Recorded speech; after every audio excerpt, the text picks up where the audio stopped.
This is TWiT.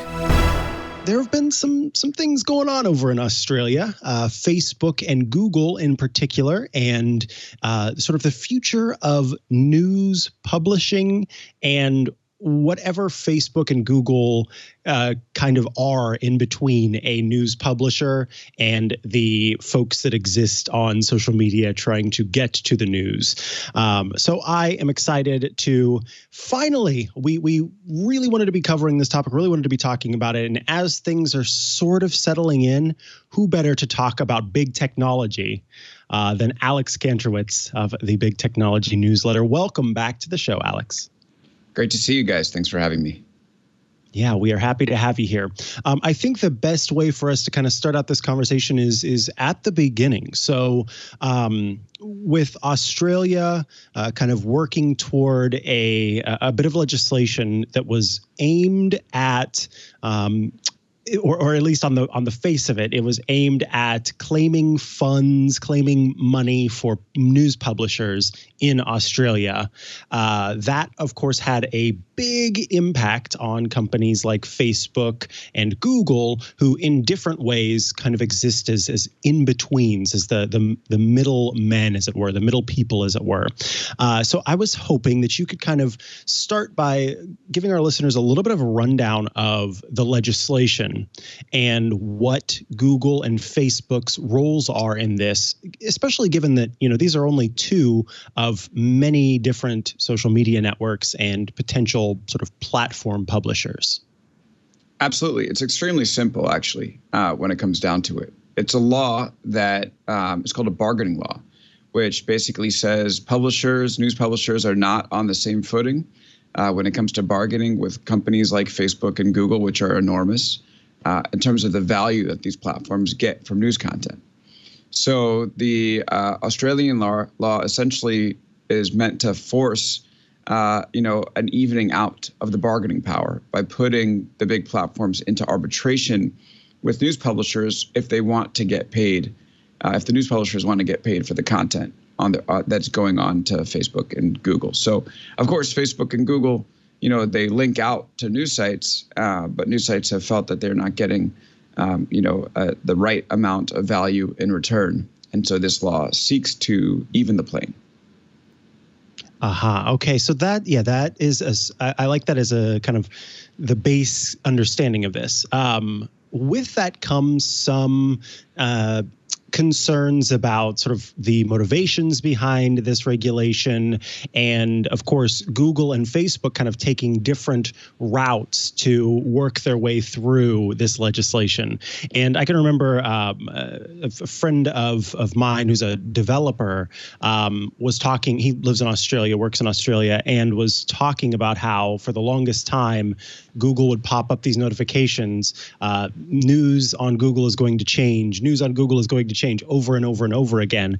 And so these two companies have kind of looked at different ways of informing Australians about this legislation. But of course, each side of this conversation have different things that they want to get out of it. So I was hoping you could kind of provide a little bit of clarity on sort of the arguments for this legislation, which I think are more clear, but perhaps it's the arguments against the legislation that are not as clear. Why are Google and Facebook kind of fighting back? And what are some of the folks who are sort of against this legislation? What is it that they're saying is so wrong about it? Well, Google and Facebook have both given in their own ways. Google decided that it will, make deals with publishers. Facebook pushed back on the law a little bit, got some, small concessions, but ultimately decided it would come to the table too. And after banning news on its service for about a week, it's restoring it pretty much as we speak. The arguments against this kind of law, and I'm about to get into this in the newsletter that's about to go live, is that it puts too much power in the hands of the tech giants. Like if you're protesting the fact that the tech giants like Facebook and Google have too much power, now you're going to make yourself financially beholden to them. It doesn't really make a lot of sense. And of course, it will just deepen the relationship with these publishers and the big platforms. And honestly, I think it's time to just re-examine that whole thing. I don't see, I think now more than ever, it's hard to see what publishers actually get out of Facebook and what Facebook gets out of the news itself. I think that publishers, by playing ball with Facebook, have flattened and commoditized the work they do. Facebook is much better at making money from their audiences before the click than they are after the click. So they've essentially given up the game to Facebook. And then for Facebook, you speak with Australians who have experienced this change over the past week, and they say their newsfeed's been great. It's been more peaceful. It's been less divisive, less toxic, more friends and family focused. They like it better. So I think this is a great point in time for us to ask ourselves, in particular when it comes to the Facebook case, should Facebook and news actually be married at all? And I think there's good reason to start to call for a divorce. And that's what I argue this week in the newsletter. Let's split it up. So with things now seemingly returning to more of a stabilized place, do we know if this was more of an example of Facebook backing down or more of an example of the Australian government kind of giving in and making some concessions along the way? Yeah, I think it's everybody giving in a little bit. Facebook will now have to pay some publishers.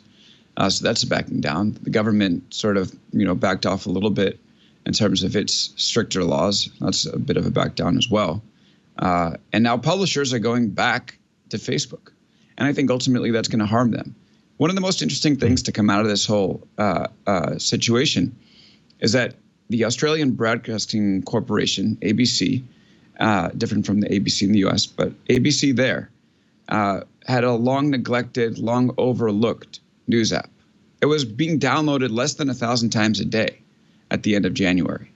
And all of a sudden, downloads skyrocketed. And last week, it was being downloaded 15,000 times a day, and then it remained in that range for the next few days. After that, it became the #1 app on the iOS App Store and the Google Play Store in Australia during that time. And so what that means is instead of relying on an intermediary, as Mikah mentioned at the top, what these news organizations like ABC were doing was forming direct relationships with their audiences. That data wasn't going to Facebook, it was going to them. They weren't being flattened, they were distinct.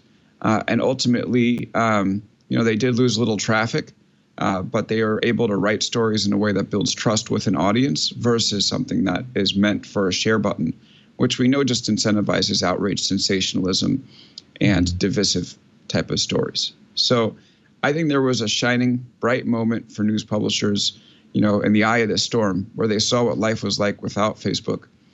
And I'm hoping that what we come out of the other side of this is that, both they and Facebook realize that this was a marriage of convenience. Facebook got engagement, publishers got traffic, but ultimately it went sour, and everybody's losing from it. And I hope we see more publishers take a look and decide to completely abandon Facebook as a result and try to build their audience the old-fashioned way with a direct relationship. And I think those that do will be rewarded tremendously. I find this interesting that Facebook, in finally saying, okay, here's the deal, we're going to go forward with, bringing news back to Facebook and working out the legislation in a way that is favorable to them as well as the other side. One of the things that was left in kind of in the legislation was the right for Facebook to once again ban news on the platform. And it sounds to me kind of, you're saying that in the event where the company isn't able to, the news publisher isn't able to come to a commercial agreement with Facebook, and arbitration doesn't work in whatever way it might, and Facebook chooses to just not allow that could be a positive thing for these individual news publishers, because that move to Facebook as a means of growth has hampered these companies in a big way. And I look back at some of the stories about Facebook and its push into video, and how it in many ways overestimated the views. And I speaking from experience, I was a news journalist at a company that was primarily video news. And I remember the shift from our video news on kind of our own platform to Facebook. And, afterwards learning that maybe Facebook's views were not as accurate as one thought. So I feel that when it comes to Facebook, there's a long history of what's clearly a concern. But I'd love to talk a little bit more before we say goodbye about Google, because one of the main examples that I've seen folks give is, and it's one that I've used myself, is when I do a Google search for, how to fix a flat tire, and the 5 or 6 steps pop up right there in the Google search, and I'm able to use that information to help me.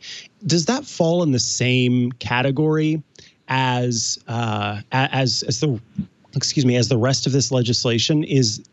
Are those publishers that do sort of help guides going to be helped out in this, or is it just publications that are covering news? So if I did a search for a helicopter crash, then the news would pop up and let me know that there was a helicopter crash. I wouldn't go to CNN, for example, and learn about it there. Does it cover kind of all types of publishers, or are we just talking specifically about kind of news media publishers?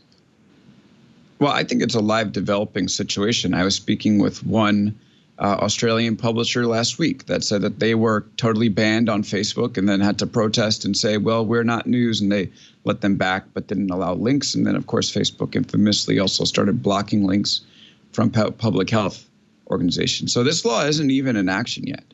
And I think we're going to spend some, like with all laws, right? It's a blunt instrument. And then we spend some time figuring out, exactly how it's applied. But the example that you bring up with Google, that makes a lot more sense to me than the Facebook example. With Google relies on providing up-to-date, accurate information to people searching for answers. And so news organizations provide that, and actually linking to news organizations and summing up their work actually does do a lot of good for Google. It definitely benefits from it.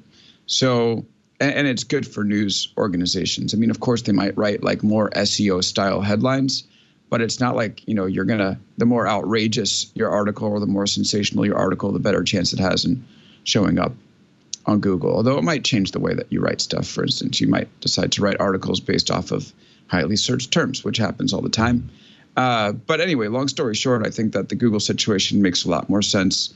And I don't think anybody has a full understanding of what sites are going to be included and what won't. And I think it will be sort of an ad hoc, bit by bit, because ultimately, what is a news site, right? If I have a hobby blog, but I post that, there's a good deal at Walmart, I'm breaking news to my followers. So by the nature, it's always a gray area. And there are many great conferences that go on with the Future of News set where they try to figure out what news actually is. So I don't think Australia has come to the perfect definition. And we'll just watch it play out as this thing goes on over the next couple months.